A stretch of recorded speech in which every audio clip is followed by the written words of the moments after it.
a todos a quienes nos están viendo. En conjunto con el Archivo Histórico de Concepción y la Biblioteca Municipal de Concepción, les damos la bienvenida a una actividad en conmemoración del patrimonio, bueno, en este mes que estamos celebrando el patrimonio de los archivos, de los documentos, de todo bien histórico. En esta oportunidad tenemos al señor Carlos Ibarra Rebolledo, quien es historiador y director de la carrera Pedagogía en Historia y Geografía de la Universidad de San Sebastián, sede en Concepción, que en estos momentos nos va a hablar sobre el ferrocarril Curanilahue-Concepción. Buenos días, señor Carlos, ¿cómo está? Muy bien, muchas gracias nuevamente por la posibilidad de compartir con la comunidad a través de estos medios digitales, ¿no es cierto?, que son mucho más masivos, una información que dentro de estos días que se conmemora el Día del Patrimonio, ¿no es cierto?, que ya está extendiéndose ya a ser el mes del patrimonio, hay mucha actividad en torno a estos temas. Quise poner en la palestra este ferrocarril, este ramal, dado todo el contexto que estamos viviendo, ¿no? Actualmente hay proyectos que van a involucrar ahí, tomar en consideración algunas cosas que están relacionadas justamente con este tramo que va entre Concepción y Lota, en este caso, la modernización del biotren que va a llegar hasta Lota, y traer a la memoria el otro ramal que era más largo, que llegaba hasta Curanilahue, hasta los minerales de los ríos de Curanilahue, se llama, la mina El Descabezado se llama. Ahora el tren nosotros sabemos que por carga llega solamente a Orcones, en Arauco. Ya no existe el tramo hasta Curanilahue propiamente tal. Por eso es que la memoria colectiva un poco se pierde en ese aspecto y es bueno hacer un ejercicio de recordis, ¿no es cierto?, de volver a pasar por el corazón, como dice la palabra, ¿no? Hay mucha gente que tiene mucho cariño al tren. Entonces, creo que es necesario este ejercicio de volver a recuperar, ¿no es cierto?, esta memoria colectiva a través de esta pequeña presentación. Bueno, el ferrocarril del carbón ha sido denominado de esa manera particularmente por el hecho de cruzar el Golfo de Arauco, ¿no? La costa del Golfo de Arauco. El título de la presentación en sí algo nos dice: el ferrocarril del carbón Concepción Curanilahue, el caballo de hierro, entre la Araucanía costera.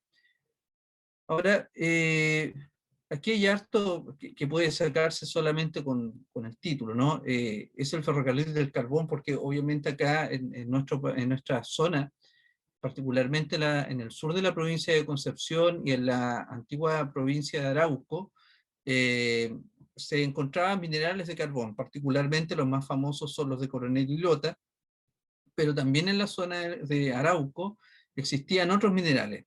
Está el mineral de Maquegua, por ejemplo, Plegaria, está Curanilahue propiamente tal, Lebu por otro lado, más hacia la costa, en Caleta Llane también había otro, etcétera. Había muchos minerales de carbón. Y en algún momento se dio la necesidad de que este carbón pudiera salir no solamente por los medios tradicionales, ¿ah? No solo a través de la carreta, no solamente a través de sacos cargados en personas o en animales, sino que viniera a colaborar un elemento tecnológico que permitiera aumentar el volumen de carga de estos minerales. Por supuesto que el primero que empezó con la idea de traer trenes acá fueron los mismos industriales del carbón, particularmente Matías Cousiño, Federico Schwager, por otro lado, Jorge Rojas, fueron algunos de los que comenzaron con la idea de traer el elemento tecnológico clave en ese tiempo, que era la máquina a vapor, el ferrocarril a vapor, que ya existía previamente en la zona de Concepción. ¿Ya? Anteriormente, entre 1869 y 1874, se construyó y finalmente se inauguró el último año, 1874, el ramal que unió Talcahuano con Chillán. Y desde el norte venía construyéndose el ramal faltante entre Curicó y Chillán, y de ahí ya podía proyectarse hacia la Araucanía. Pero se entendía que otro elemento que pudiera facilitar, ¿no es cierto?, la riqueza en términos de extractivo, de extracción del carbón, fuera el ferrocarril. Pero había ahí ciertos escollos, que es lo que voy a tocar en esta breve presentación, que hubo que superar, que finalmente, por supuesto, lograron ser finalmente, valga la redundancia, superados. El proyecto, los primeros antecedentes por hacer un tren están ya en la década de 1870. Existían algunas máquinas a vapor anteriormente, particularmente en la zona de Lota. Las empresas de Matías Cousiño, más tarde de su hijo Luis, manejaban trenecillos, pero con tramos muy cortitos. Primero se le llamó madero carril porque no era a vapor, era manejado por seres humanos o por caballos, ¿no es cierto? Pero tenían la idea de rieles, durmientes, carros que eran tirados, y posteriormente, en la década de 1860, esto ya empieza a traer esta empresa empieza a traer pequeñas máquinas a vapor, trenecillos. Y estos trenes, que aportaban con su fuerza, ¿no es cierto?, motriz, permitieron finalmente sacar una mayor cantidad de carbón desde las entrañas de la Tierra. Pero era insuficiente conforme los niveles de producción que se estaban dando. La población estaba aumentando, la migración también, la disponibilidad de mano de obra igual fue aumentando, poco a poco. Fue algo un poco complejo en ese sentido. Entonces era necesario que de alguna manera se pudiera transportar el gran volumen de carbón que se estaba elaborando, y para ello se requería conectar con los principales mercados consumidores. Y ahí había un problema, porque el mar ofrecía una cierta salida con los muelles, ¿no es cierto?, los barcos a vapor que podían transportar en sus bodegas, pero se consideraba que era insuficiente. Y era necesario finalmente construir una línea férrea que lo uniera con Concepción y con Talcahuano, porque de esa manera se iba a poder salir por el principal puerto de la zona, que era, obviamente, era Talcahuano. Entonces, se encontraron con el tremendo problema que era el río Biobío, porque el río Biobío finalmente no era una barrera natural que se veía prácticamente como imposible, y simbólicamente también en la historia nosotros sabemos de que el río Biobío es una barrera natural. Durante 300 años, como se dice, Vulgata Verba, ¿no es cierto?, que era una frontera, se establece una frontera natural entre el mundo español y el mundo mapuche. Ya en el siglo XIX ese carácter de frontera se mantuvo desde un punto de vista puramente natural. Entonces, se hizo un primer plan de construir un puente, pero no de acero como lo conocemos al día de hoy, sino que se consideró hacerlo de madera, con grandes bloques de madera amarrados muy fuertemente con tensores de acero, pero el proyecto fue desechado, particularmente por cuestiones de carácter técnico y también por cuestiones de carácter financiero, ¿ya? Además, el trayecto de ese puente iba a ser por otro lado, no iba a ser por donde actualmente está, entre el Cerro Chepe y el norte de San Pedro, sino que iba a ser por Santa Juana. Entonces, el puente iba a involucrar desde Talcamávida hasta Santa Juana. Ese proyecto no se llevó a cabo y había sido impulsado por la empresa Cousiño, la empresa de los Cousiño, para poder sacar su carbón, por supuesto, desde los minerales de Lota, pasar la cordillera y llegar al otro lado, a Santa Juana, y de ahí conectarlo con Talcamávida, donde se iba a volver a conectar con el ramal que unía Talcahuano con Chillán.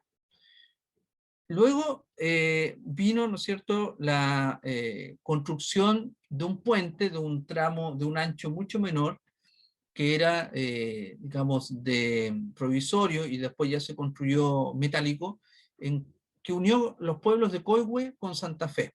Mucho más arriba, en el trayecto del río Biobío, se construye ese puente en 1879, y es el primer ejercicio real que se hace de cruzar el río Biobío, y se hizo de forma exitosa. Si bien en un primer momento tuvo algunos problemas técnicos, una crecía, finalmente lo echó abajo primero y después se volvió a reconstruir, esta vez en acero, el puente permaneció. Y esa fue la punta de lanza, ese puente fue la punta de lanza para poder ingresar finalmente a la Araucanía central, por el Elfus Mapu. Entonces faltaba la otra parte, que era el Lafken Mapu, que era la costa.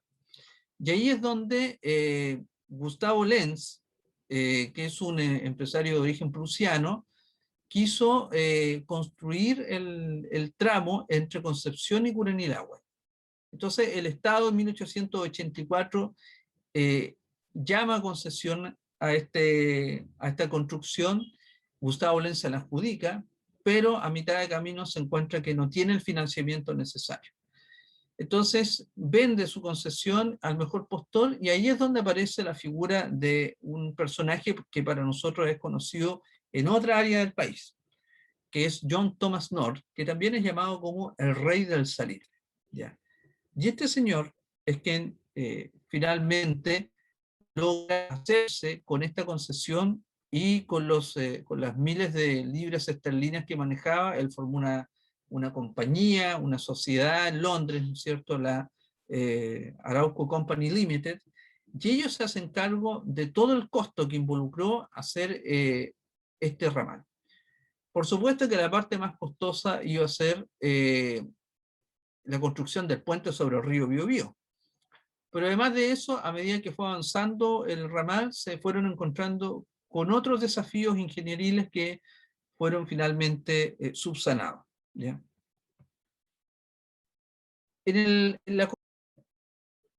cuanto a la construcción del ramal, hay que señalar de que independientemente de que se diga el ramal Concepción-Curanilahue, en realidad la construcción de este ferrocarril partió desde Coronel. Las fuentes de la época, particularmente el periódico La Esmeralda de Coronel, va dando detalladamente todos los pasos que se están siguiendo para poder hacer bien esta construcción. Entonces, da detalle de las cosas que van llegando, de dónde vienen, particularmente de Inglaterra, ¿no es cierto? Porque el dueño era, como ya se mencionó, John Thomas North, ¿ya? El rey del salitre, como se denominaba. Las obras iniciaron en agosto de 1886 hacia ambos extremos, o sea, desde Coronel hacia Curanilahue, hacia el sur, y desde Coronel hacia Concepción, hacia el norte. La parte que más demoró, por supuesto, fue el tema del puente, además de otros desafíos que se fueron encontrando en el camino.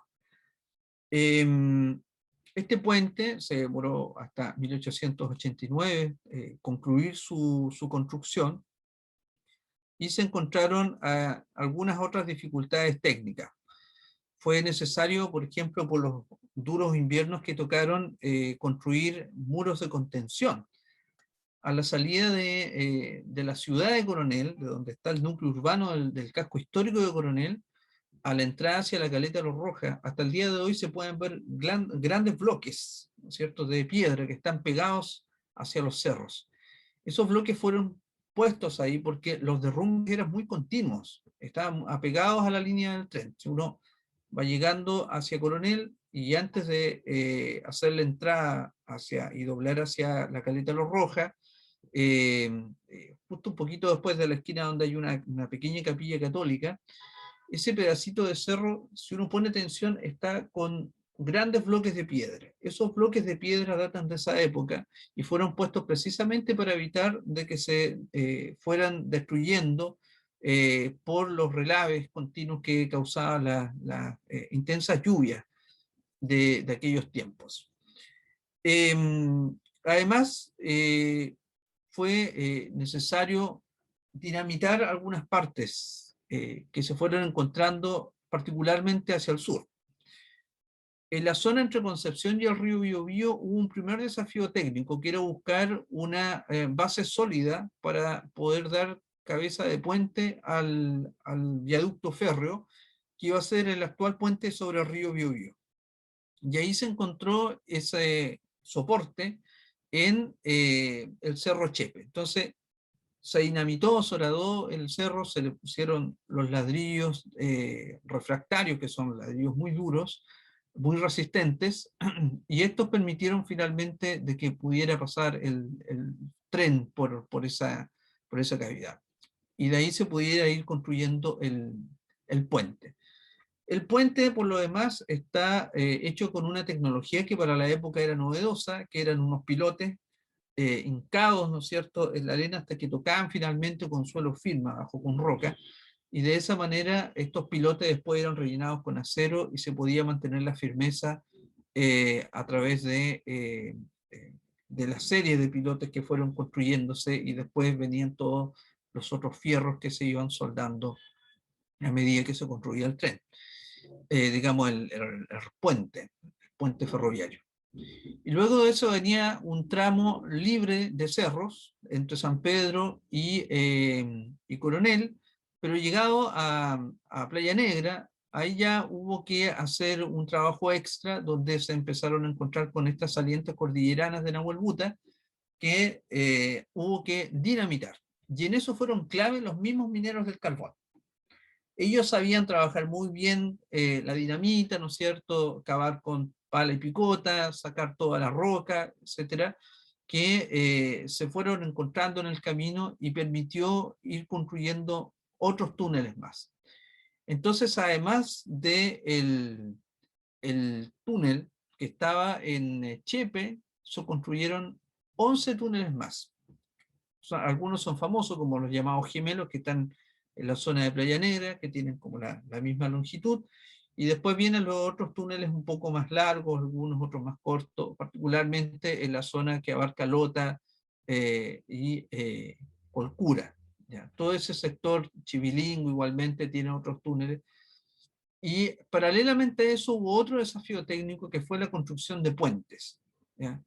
El puente principal y el más costoso, por supuesto, fue el que cruzó sobre el río Biobío, pero eso no implica de que no hayan costado construir los otros puentes, aunque encontramos más cortos, que estaban situados en ríos y esteros a lo largo del tramo completo que involucró 99 kilómetros de extensión. Junto con eso, ya concluyendo las obras del ferrocarril, del ramal, hacia 1890, se vio la necesidad de poder unir a Arauco, ¿no es cierto?, que está por uno de los bordes del Golfo, con la línea central que pasaba por Carampangue. Entonces, en 1890 se empiezan la construcción de otro ramal de 6 kilómetros que unió Carampangue con esta línea central que abarcaba entre Concepción y Curanilagua. En total, a los 99 kilómetros originales que llegaban a los ríos de Curanilagüe, se unieron estos otros 6 kilómetros hacia Arauco, 105, 106 kilómetros aproximadamente que se construyeron de vías férreas, que involucraron, por supuesto, digamos, una suma cuantiosa para la época. Una característica particular que hay que tener en cuenta con este tren es que no es estatal. La construcción del ramal entre Concepción y Curanilahue pasó por la compañía Arauco, de Arauco, ¿ya? Limitada, que era propiedad de Thomas North. Y por lo tanto, el fisco solo entrega la autorización, ¿no es cierto? Y además da algunas, además de la concesión, entrega ciertos beneficios a medida que se iban entregando los tramos. Se fueron ejecutando estas obras por tramos, ¿ya? Entonces el primer tramo iba a involucrar entre San Pedro y Coronel, después de Coronel a Laraquete hacia Carampangue hasta finalmente Curanilahue, y también el tramo más costoso y el más largo, digamos, era el que involucró el cruce del río, ¿ya? Por toda la ingeniería que involucró toda. Esta imagen a mí particularmente me gusta mucho porque en el fondo refleja la construcción del puente sobre el río Biobío, con todo lo que involucró, ¿no? Acá se puede ver muy tenuemente que hay una pequeña barra donde se puede sostener esta gente. Uno queda con la idea de que estas personas, cómo pudieron mantenerse ahí, pero ahí apenas se puede ver una línea recta, donde estas personas podían tomarse para no caerse.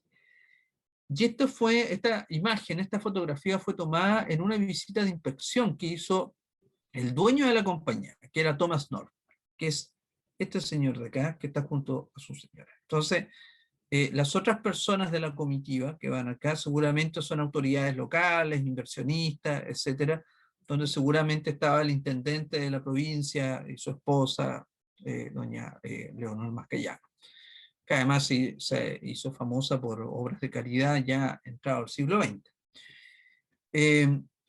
Entonces, esta obra, de por sí, tanto para estos inversionistas, para este señor, y también para quienes poblaban estos lugares, tanto en la ribera penquista como en la sanpedrina, sencillamente, si uno lo mira en perspectiva de tiempo, debió haber sido muy impresionante ver este trabajo, ¿no? Como algo que nunca se había logrado anteriormente, ahora en unos cuantos años se alcanza a cruzar el puente con esta obra de ingeniería maravillosa.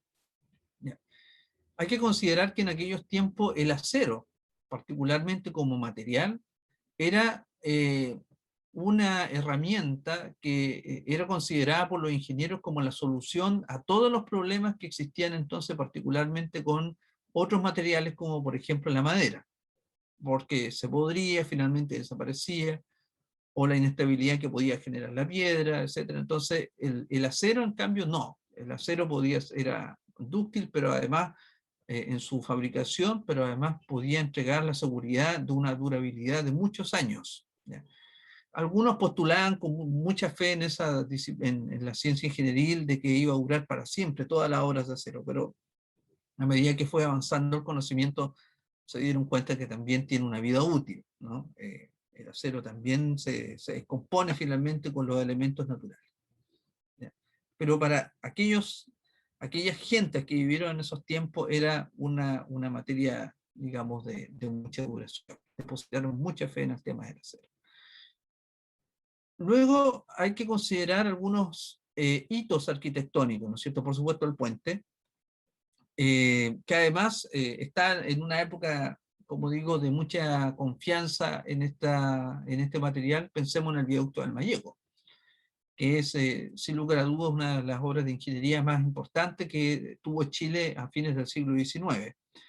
Además de otros viaductos que se construyeron hacia el norte, en la zona de Loa también hay unos grandes puentes, en el viaducto de los Maquis, en el ferrocarril entre Valparaíso y Santiago igualmente, que está, digamos, cruzada, otra quebrada más, el puente Maipo, etcétera. Habían ya antecedentes, pero particularmente estos dos a fines del siglo XIX eran con quienes ya se estaba estrenando en forma como definitiva esta confianza en este material. Otro hito, por supuesto, son los túneles, los 12 túneles, el ramal del cual les he mencionado y los 105 kilómetros definitivos que involucró toda la construcción del tramo Concepción-Curanilahue. Otro elemento que también creo yo que no puede ser dejado de lado es recordar de que en la construcción de los ferrocarriles igualmente no participaban exclusivamente las autoridades ni los inversionistas y tampoco los ingenieros en forma exclusiva. Aquí había mano de obra. Y esta mano de obra, particularmente en los ramales, se habla de los obreros carrilanos o carrilanos directamente, ¿ya? Porque son los que construyen lo que se denominaba entonces los carriles, que en el fondo es la construcción de la mano de obra gruesa, ¿no? Es el terraplén sobre el cual van los durmientes, encima de los cuales van los rieles que están clavados a esos durmientes y por sobre cuyas vías va a posteriormente transitar el tren. Esto involucra la asesoría de un ingeniero, ¿no es cierto?, de constructores que permiten finalmente de que no se generen grandes desniveles y terminen finalmente causando un accidente que puede ser incluso mortal. Entonces, estos señores que participaban en todas y cada una de las obras de construcción de los ramales venían de distintas zonas geográficas, entonces gozaban de una cierta libertad que les permitía cada cierto tiempo hacer algunos desórdenes, ¿ya? Particularmente mediando el alcohol y el pago, ¿no es cierto? Estas personas podían y y en varias ocasiones se daban desórdenes protagonizados por estos sujetos populares. Sabemos de que hubo uno muy, muy importante en 1888 en Lota, donde se unió en un contexto de detención de un compañero carrilano, de uno de sus compañeros de trabajo, se detuvo a 4 carrilanos. Entonces, los otros compañeros de trabajo se enteraron de esto y atacaron el cuartel de policía. Y no conforme con eso, liberaron a sus compañeros, se robaron las armas, incendiaron el cuartel de policía y después el desbande. Atacaron los centros comerciales, incendiaron algunas viviendas, centros comerciales, etc.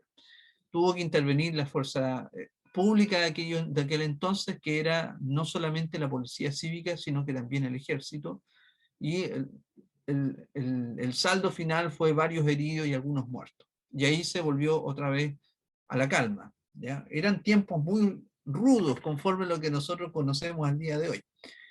Entonces el centro de Lota fue particularmente protagonista de este gran evento. Uno se pregunta en realidad en términos de la memoria colectiva, ¿cuántas veces se habrá conversado de este tema? ¿Cuántos años se habló? Fue tema de conversación, ¿no es cierto? Al calor de un brasero, no sé, o en compañía de la familia, este desorden causado por los carrilanos y que se unió además a los mineros, porque fue un alzamiento que involucró dos tipos de trabajadores, los carrilanos, que ellos iban y después digamos, se iban de donde estaban trabajando, y lo otro eran los que permanecían, que eran los obreros mineros del carbón, ¿ya? Cosa que finalmente esto terminó de esa manera trágica. Yo por lo menos no he descubierto ningún juicio en particular por este desorden. Ningún legajo judicial donde se hable de los detenidos, ni los procesos judiciales que se les siguieron, etc.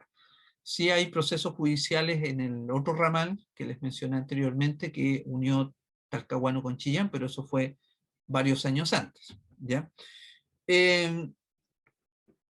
Además de eso, hay que considerar en el contexto de este mes y esta semana particularmente de patrimonial, ¿no es cierto?, que nos encontramos con el legado. ¿Qué pasó con el legado?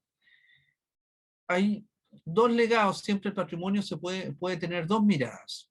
Una inmaterial, el de las ideas, del pensamiento, la memoria colectiva, ¿no es cierto? Y el legado material, físico.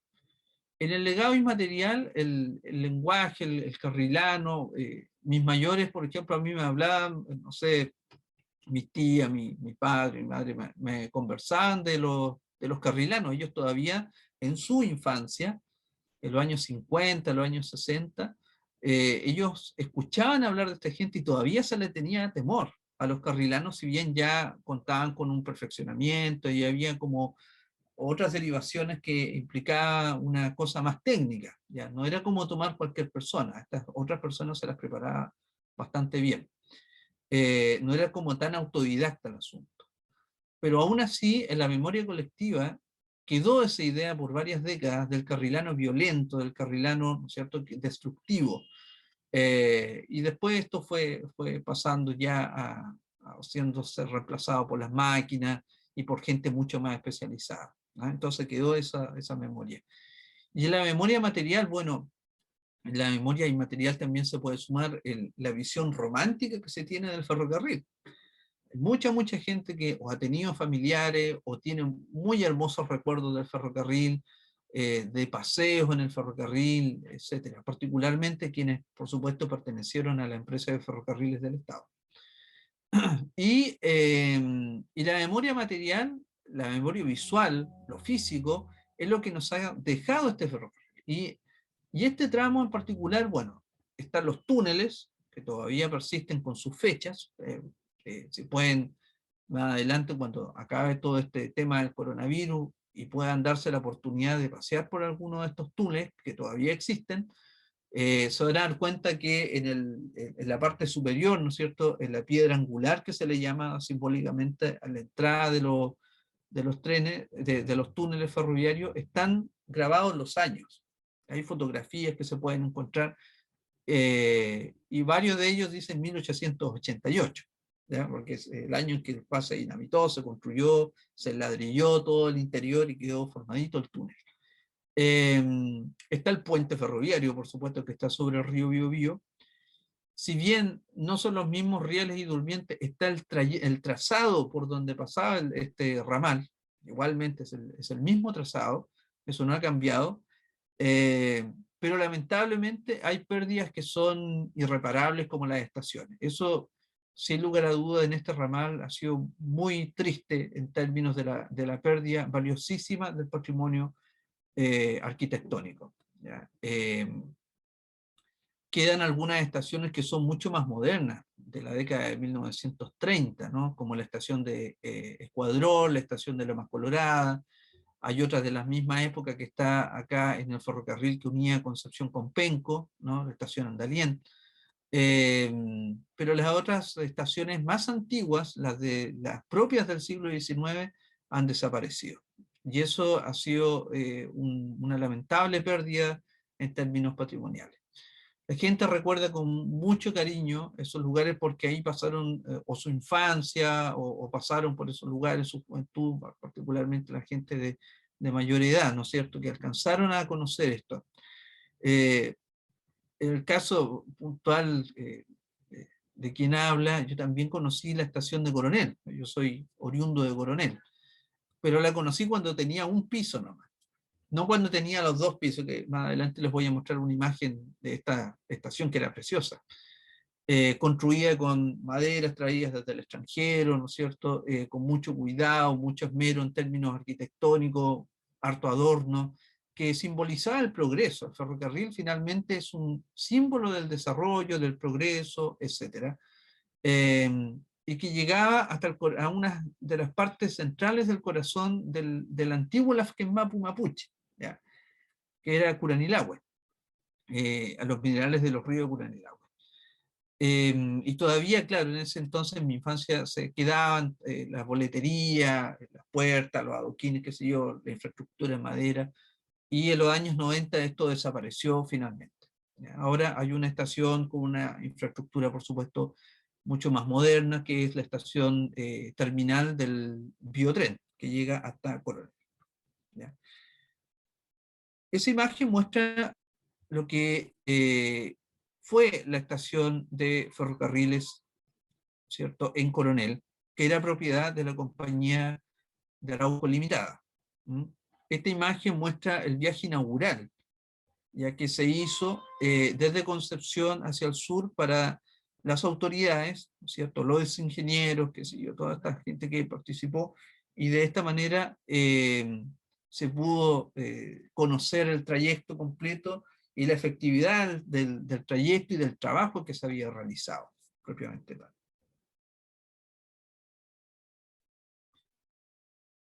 No puedo dejar de lado el tema del impacto ambiental en términos, no desde la mirada del presente, porque eso sería como un anacronismo, ¿no? No para juzgar. Mark Bloch, a los historiadores, nos dice que el historiador no es un juez, está para poder, tampoco para dictar una sentencia respecto de, sino que es una función de análisis del pasado, de comprensión del pasado, para que nosotros también tengamos en cuenta los filtros históricos que nos han ido cambiando nuestra imagen respecto de cómo lo vieron en su momento estas personas. Ahora, desde un punto de vista de la historia ambiental, que es una de las áreas que yo trabajo también, además de esta de la historia ferroviaria, que a mí me encanta, es innegable de que este caballo de hierro, como le llamaban los mapuches de la época también, implicó importantes transformaciones y, por supuesto, intervenciones en el paisaje. Hay que pensar que previo a esto no existía el tren, no había ramal, no había trazado, no había túneles, puentes, y tampoco estaba el tren, propiamente tal. Entonces, esto implicó de que un elemento moderno interviene en el paisaje y particularmente la máquina a vapor, ya que el tren a vapor era algo novedoso, en algunos casos chocante, para quienes no estaban acostumbrados a ver este elemento tecnológico circulando por las costas de Arauco, ¿ya?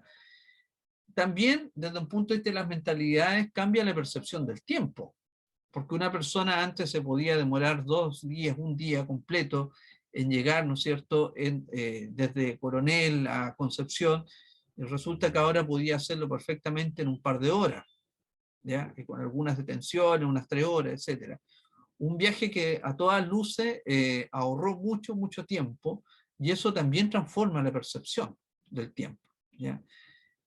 Paralelamente está el tema del volumen de carga, porque esto trajo otra consecuencia.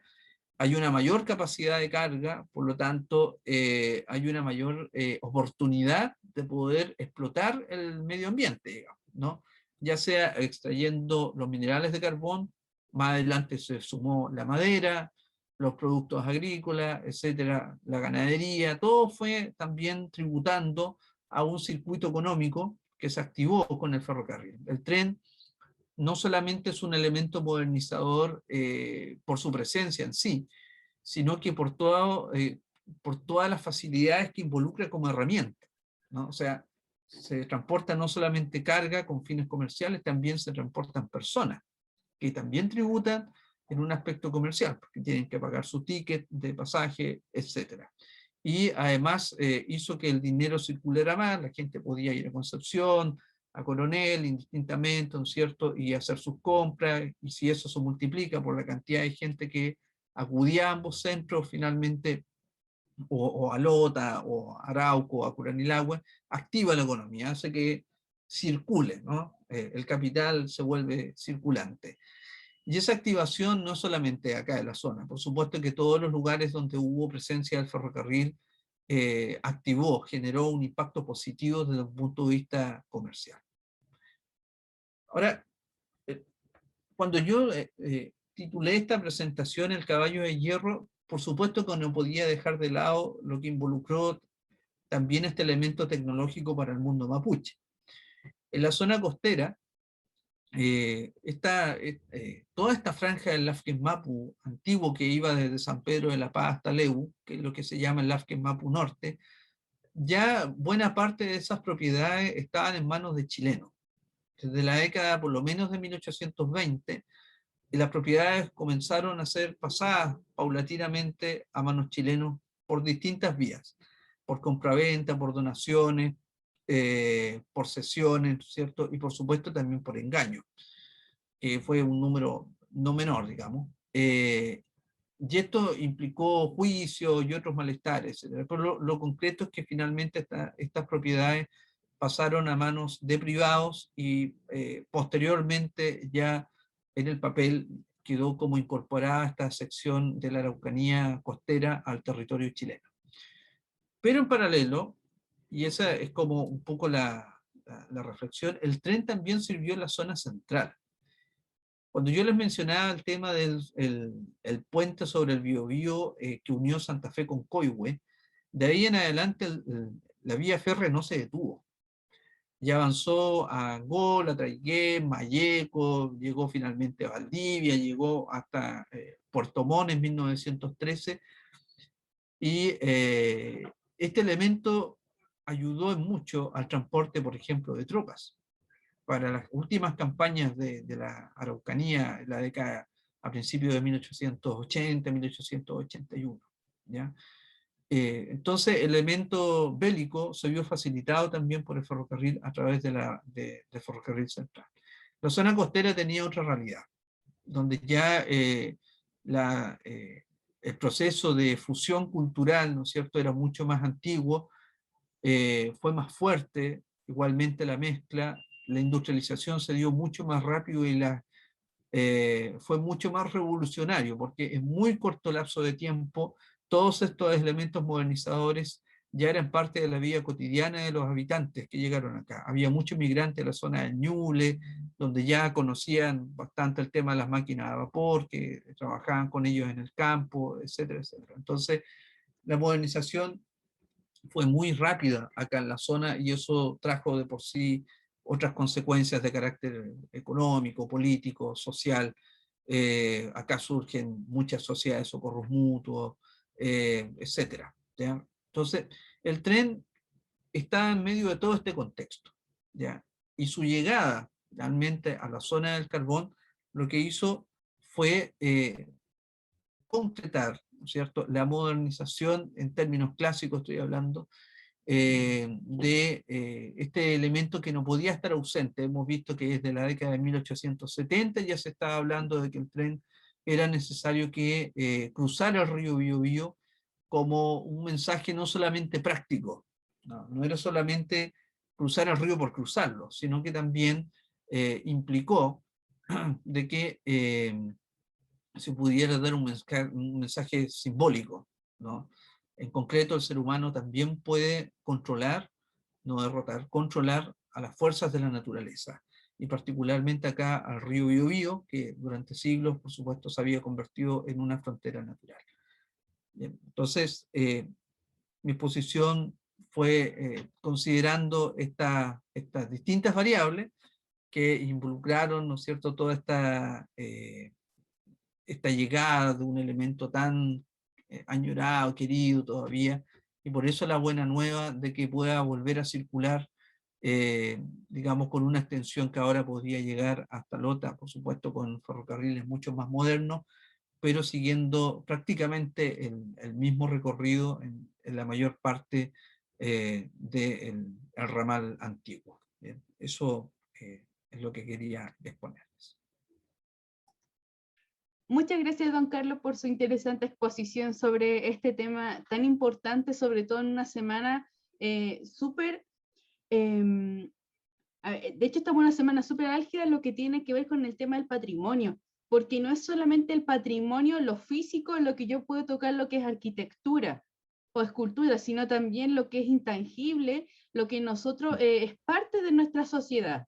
Entonces, claro, aunque el ferrocarril ya no existe, en muchos casos que ya ni siquiera lo podemos tocar, pero sí, por ejemplo, nos va quedando el registro o la memoria de nuestro antepasado, que ni siquiera es como de gente que ya no existe, sino que hasta de nuestros mismos padres que tuvieron la oportunidad de viajar o fueron parte de quienes construyeron también ellos.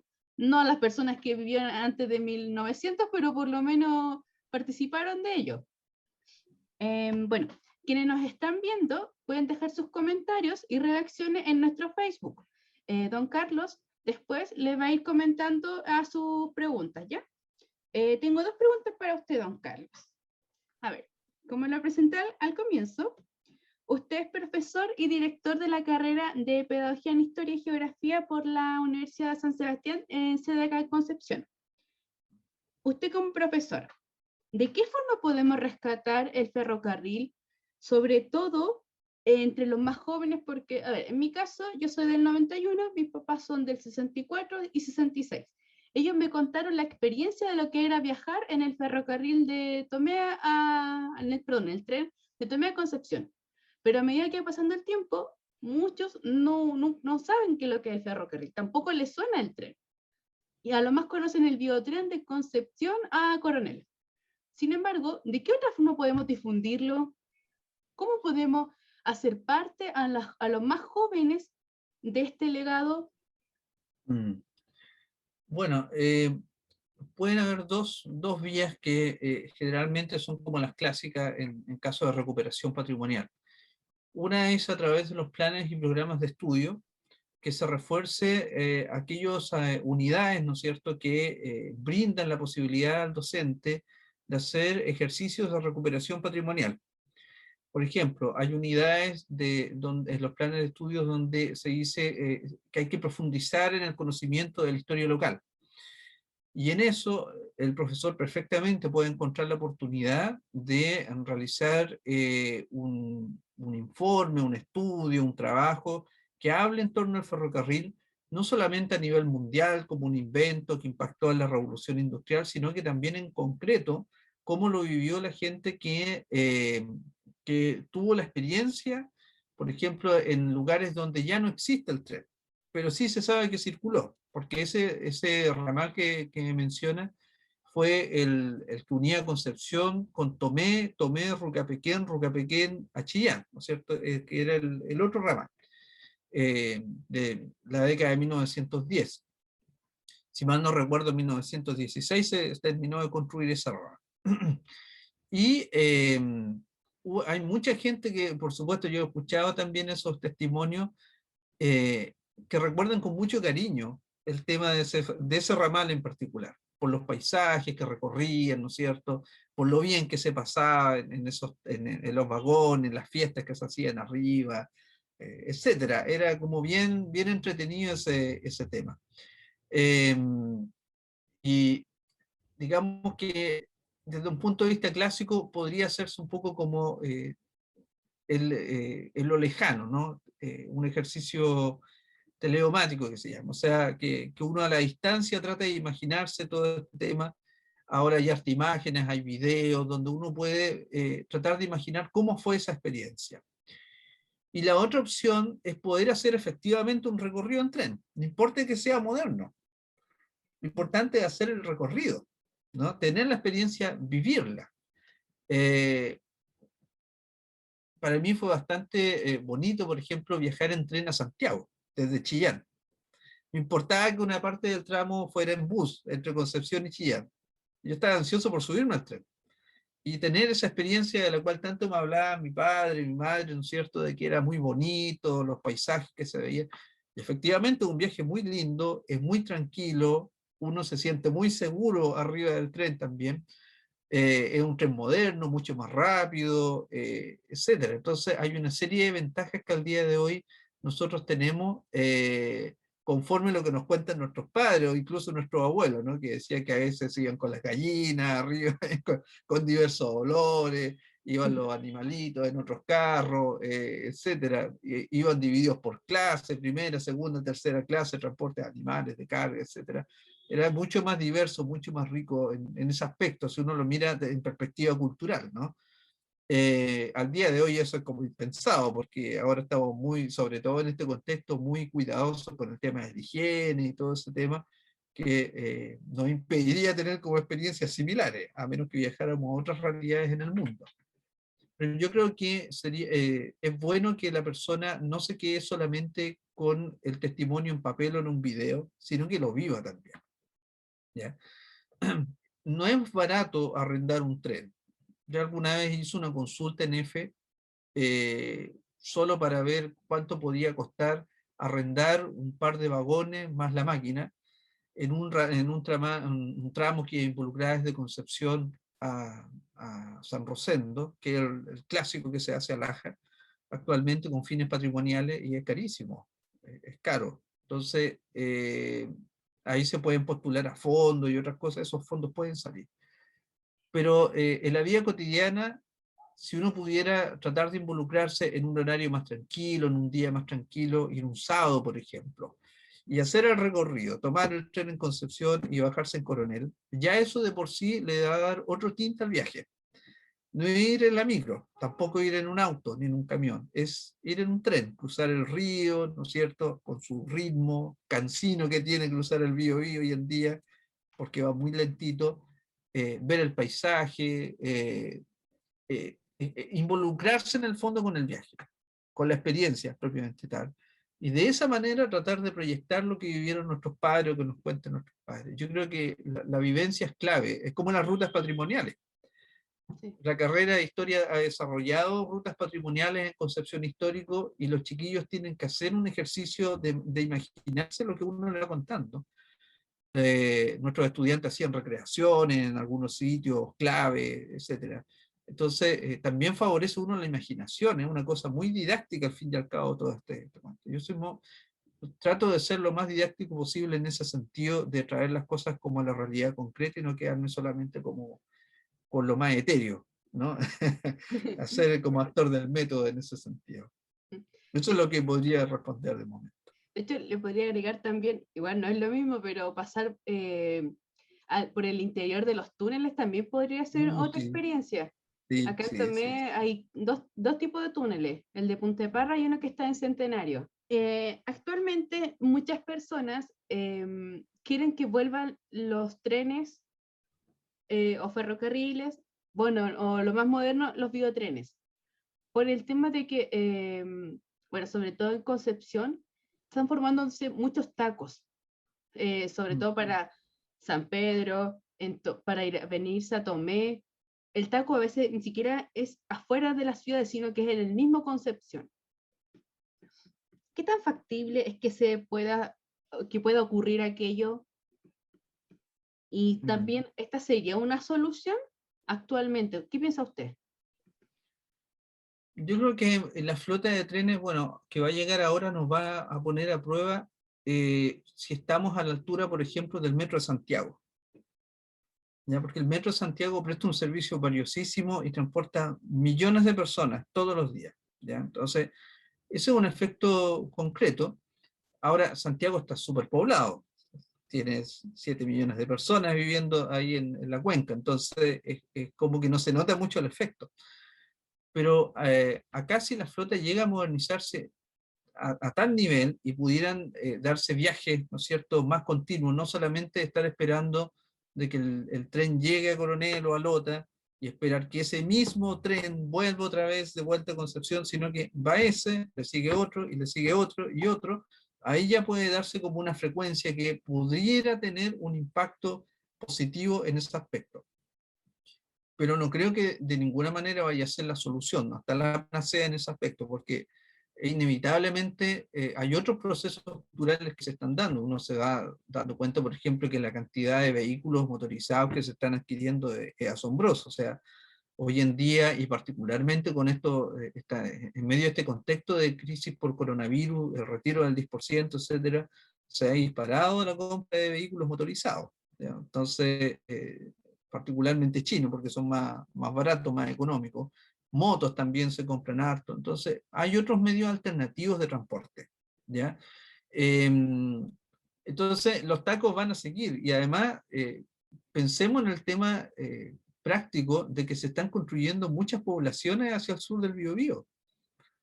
A mí me asusta un poco ese tema, ¿no? Desde un punto de vista demográfico, porque va a venir una explosión demográfica tremenda. Todo el tramo que cubre entre Lomas Colorada y Lagunilla está todo loteado para poder construir poblaciones, y son miles de personas que van a vivir ahí. Entonces, esas personas, por lógica, unas van a tener que seguir transportándose en medios de, digamos, en locomoción colectiva, y otros van a comprar vehículos. Y esos vehículos van a seguir andando por la ruta 160 o por la ruta costera, que va a ser completamente insuficiente. Entonces, hay un tema ahí cultural que es bien fuerte, digamos. Hay un fenómeno que es imparable, que es el aumento demográfico. La gente va a seguir comprando vivienda, va a buscar lugares donde habitar, ¿no es cierto? Yo creo que el escollo, otra vez, curiosamente, es el río Biobío, porque habría que construir otros viaductos lo más amigablemente posible con el medio ambiente, para que pudieran ayudar por lo menos en ese aspecto, porque yo entiendo claramente lo que me está mencionando, o sea, en las mañanas ir a Chiguayante, por ejemplo, o venir de Chiguayante a Concepción, para algunas personas es literalmente una tortura estar esperando poder entrar a Concepción. Y el biotren ayuda, porque se va llenísimo, para uno y otro lado en horarios punta, ¿ya? Eh, pero hay tramos larguísimos de tiempo en que no circula el biotren. Yo creo que eso igual podría revisarse, porque esta provincia en particular, la zona de Concepción, Talcahuano, Hualqui, Chiguayante, San Pedro, Coronel y Lota, tiene mucha gente. Estamos llegando al 1.000.000 de personas. ¿Ya? Entonces, es revisable el tema, como para que haya más frecuencia, y ver si de alguna manera eso contribuye a la descompresión, ¿no es cierto?, de esta, eh, digamos, problema vial que se está generando al día de hoy con los medios de transporte vehiculares que tenemos al día de hoy, que es un tema crítico, muy crítico. Sí. Bueno, igual ahí sería también parte de lo que es un proyecto del tema del plano regulador, un tema político de las alcaldías, Sí, en realidad es regular lo que estaba sucediendo acá en el Gran Concepción, y no sí, solamente aquí en lo que es Concepción, sino en todas las comunas, sí. Es la porque provincia completa. sí, sí es verdad ello. Bueno, Ujú. don Carlos, muchísimas gracias, excelente actividad, muy buena su exposición. Gracias. Y quienes nos están viendo, como les menciono, pueden dejar sus comentarios en el Facebook y don Carlos después les va a contestar. Quienes no hayan podido ver la actividad completa, lo pueden hacer viendo nuevamente toda esta en nuestro Facebook, la Biblioteca Municipal de Concepción, y en nuestra página de YouTube. Muchísimas gracias a todos y los dejamos cordialmente invitados a todas nuestras actividades. Muchas gracias. Gracias.